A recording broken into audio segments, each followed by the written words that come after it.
Välkomna hit säger jag till er, and dear Sanna, most welcome to Stockholm. Good to see you here. I'm very happy to host Prime Minister Marin in Stockholm today for very obvious reasons. It's the first bilateral incoming visit during the Swedish EU presidency. It's our third meeting outside the European Council, and it marks the very special relationship between Sweden and Finland. During today's meeting, we have discussed European security and our commitment to Ukraine. We have, of course, discussed the NATO accession process and the upcoming European Council next week. One of the three key words for the Swedish EU presidency is to help make Europe safer. First of all, to maintain the united support for Ukraine in military as well as in political, economic and humanitarian terms. Our two countries share this very strong commitment to Ukraine's defense and freedom, because the fate of Ukraine is also the fate of Europe. Finland's and Sweden's NATO accession was of course also on top of today's agenda. We embarked on this journey together, and we do the journey towards membership together. We have a very strong defense cooperation, and both countries will be security providers to NATO as allies. I appreciate the very clear messages from Finland, from you and from President Sauli Niinistö, that we are on this journey together. We have worked together on implementing the trilateral memorandum with Turkey. We have delivered concrete results on all parts of the memorandum, and we will continue to implement it right now. In Sweden's case, on this morning's cabinet meeting, we formalized, as I think you know, the government's proposal to the Council on legislation on fighting terrorism. And earlier today, the Minister for Justice, Gunnar Strömmer, presented the proposal at a press conference. The bill will be sent to Parliament in March, and the new anti-terrorism laws will be effective as of the 1st of June. This is a cornerstone in Sweden's long-term commitment to counter-terrorism, regardless if it aims to hurt Sweden or if it aims to hurt other countries. At the same time, events and activities in Sweden during the past weeks have complicated the close and respectful dialogue with Turkey.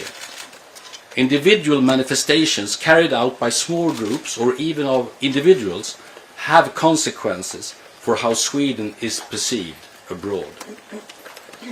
It also has consequences for Swedish business communities and for our number one priority for national security, Finland's and Sweden's NATO accession.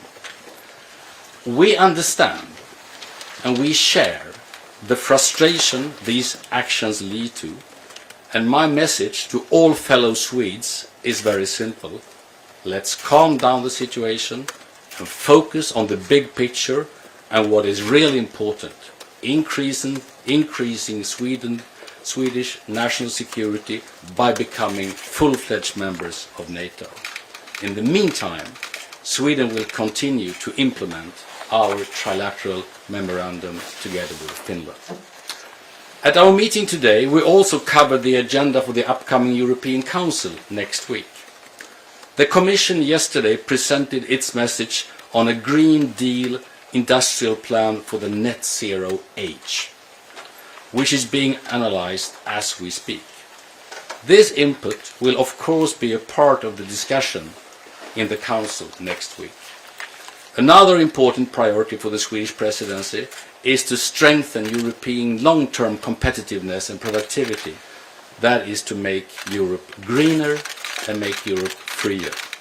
This will also be an important part of the agenda for the March meeting for a more competitive single market and for more international trade. The agenda for next week's Council will also include migration, and there are good reasons for that. We need to bring the work forward on the external aspects of migration, given the severe challenges that many member states are facing right now.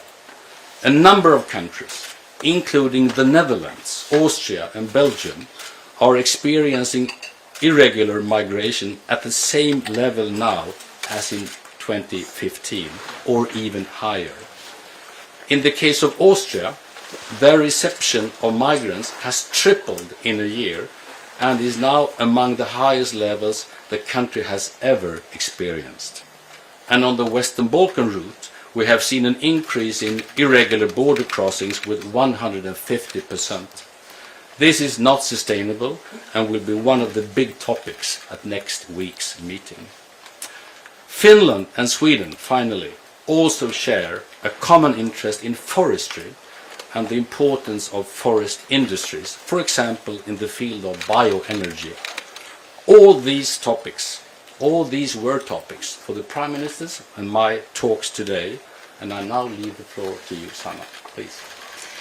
Dear representatives of the media, dear Ulf, I want to thank you for your invitation for me to visit Stockholm today and for the very important and timely discussions that we had. We had a lot on our agenda today. It was very important to discuss the way forward on supporting Ukraine, our common path to join NATO, and the state of EU economy and competitiveness. Russia will not win its brutal war against Ukraine. We stand firm behind Ukraine as long as it takes. We have now stepped up our support. Much more is needed, also heavy weapons. Ukrainians can count on our support.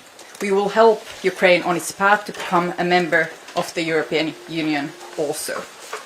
Russia's war has permanently changed the European security order. Last spring, we started our common path to join NATO. This journey must be made hand in hand and in common accord, just like we started it. On every step, it is in our interest to move this way. The security of Finland and Sweden is bound together. It is the interest of the whole alliance that we will join together. We have addressed the concerns raised by Turkey as agreed in Madrid. Today we need determination and unity more than ever. We trust that all member states of NATO are able to ratify our application soon and that by the summit in Vilnius, Finland and Sweden will be allies. We are also committed to working closely together on EU matters. Sweden's EU presidency comes at a crucial time. We discussed the preparation of the European Council next week. Europe continues to feel the effects of the war in Ukraine, though through high energy prices and high inflation. But Europe is now speeding up on its green transition, and we must continue in all fronts. Others around the globe are doing the same. It is good that countries like the US are heavily investing in green transition as well. However, this situation has also created concerns about the EU's global competitiveness. Our response should be balanced. We must avoid unnecessary trade tensions, especially in the current geopolitical situation. The United States is and remains Europe's closest partner. I want to thank you for today's discussion and for the visit here, and now I think we are ready to answer all of your questions. We are. We'll open up for questions. The first one here, TT. Thank you, Niklas Svahn, Swedish news agency TT. I would like to ask Sanna Marin, according to an opinion poll published today in Ilta Sanomat newspaper, 53% of the Finns do not think that Finland should wait for Sweden if Swedish NATO application takes longer due to Turkish opposition. If this support increases in Finland, how will you react to that? And on the same subject, if Turkey opposes Sweden when the Turkish parliament reopens in October after the summer recess, will Finland consider entering NATO without Sweden? I think it's very important that we send today a clear message. Finland and Sweden apply together, and it's in everybody's interest that we will join together in NATO. We are working together. We are in very close contact, daily basis on the matter, and both countries are filling all the boxes when it comes to NATO membership. So of course we want Turkey and also Hungary to ratify both of our applications as soon as possible. We are in it together, and of course we are keeping very close contact also on the matter. Yeah, next question, SVT in green. Yes, my name is Julia Lindvall. I'm from the Swedish television. First, a question to Prime Minister Sanna Marin. Burning the Koran is not allowed in Finland. Why is that? And then I would also like to know how big do you think this question about waiting for Sweden will be during your election this spring? And then one question for Kristersson, if that's okay, in Swedish. Hur ser beredskapen ut i Sverige om vi skulle lämnas bakom och Finland skulle bestämma sig för att gå före? Well, if I will answer, it's in our legislation, in our constitution, to have that kind of respect for religious matters. I don't think it's allowed to burn Quran, but not also Bible, because we want to protect that people can believe what they want and that they have the privacy and the support to do that. And I think there's also some legislation concerning to making open fire in Finland in public places. So there is also these kind of very concrete matters why it's not allowed to put anything on fire in public places. Not only Quran, but you cannot like burn your chair or anything in public places. Don't do it in Finland. Nej, jag tänker ju inte spekulera förstås i olika scenarier, absolut inte. Utan vi, som Sanna Marin sa, vi gick in det tillsammans. Vi har inga andra ambitioner att gå igenom det här tillsammans och slutföra det tillsammans. Det är vi helt inställda på. Så att jag tar fasta på att Finland är väldigt tydliga i sina kommentarer. Att det är så de också ser på saken. Att det är så de vill fullfölja detta. Och att vi båda hoppas att vi till Vilniusmötet, det stora NATO-mötet, ungefär vid den tiden, båda kommer kunna vara medlemmar i NATO.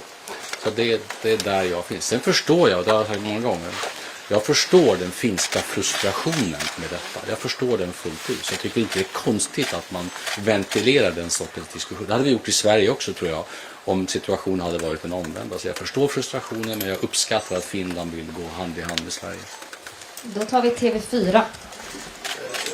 I have a question regarding the process going forward. It seems like the Swedish NATO application is stuck in a dead end at the moment. And I'm wondering, what is the strategy to change this? I'm not very imaginative, but I can sort of really construct a way out of this.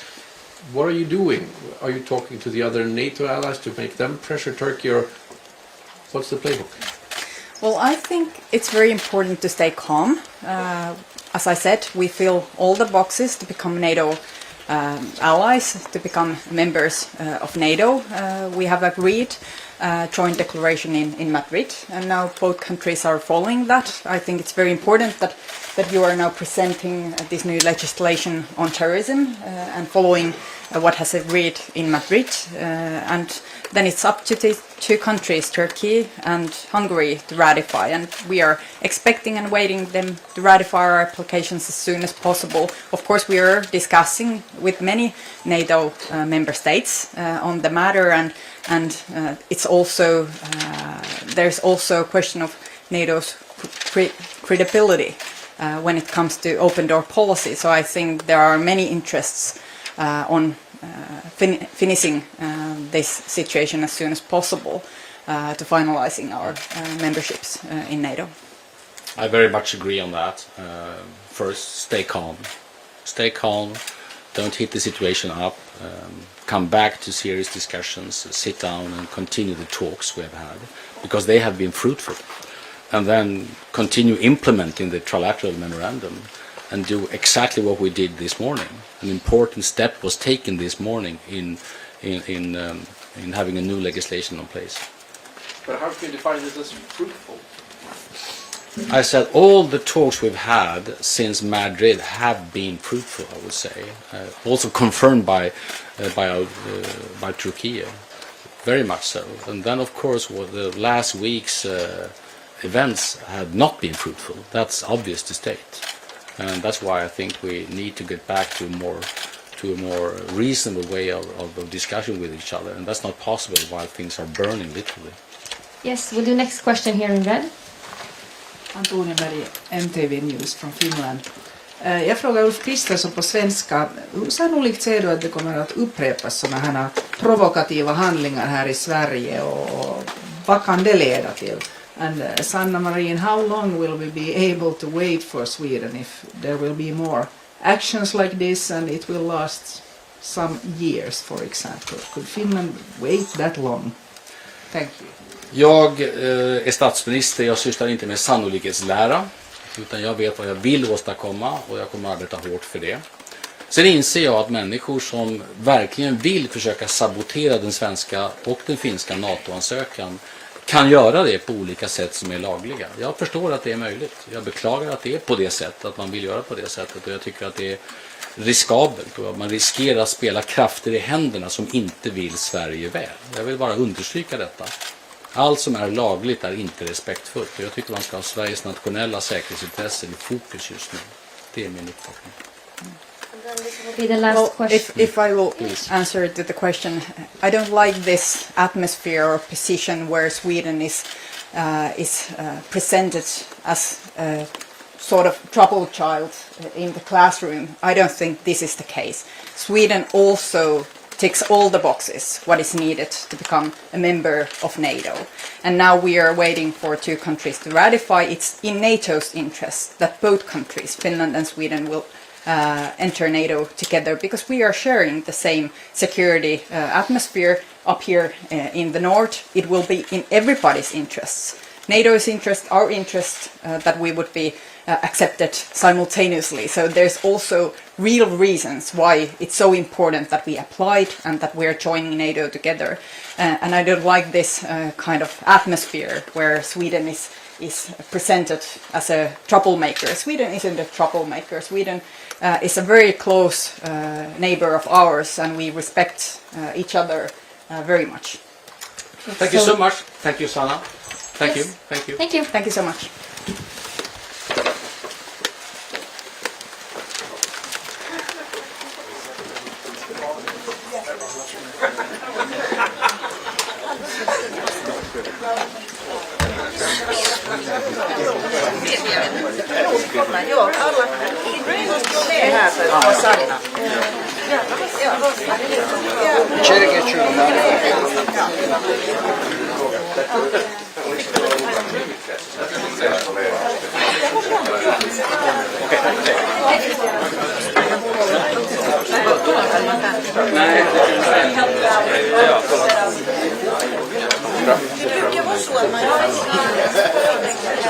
Ja.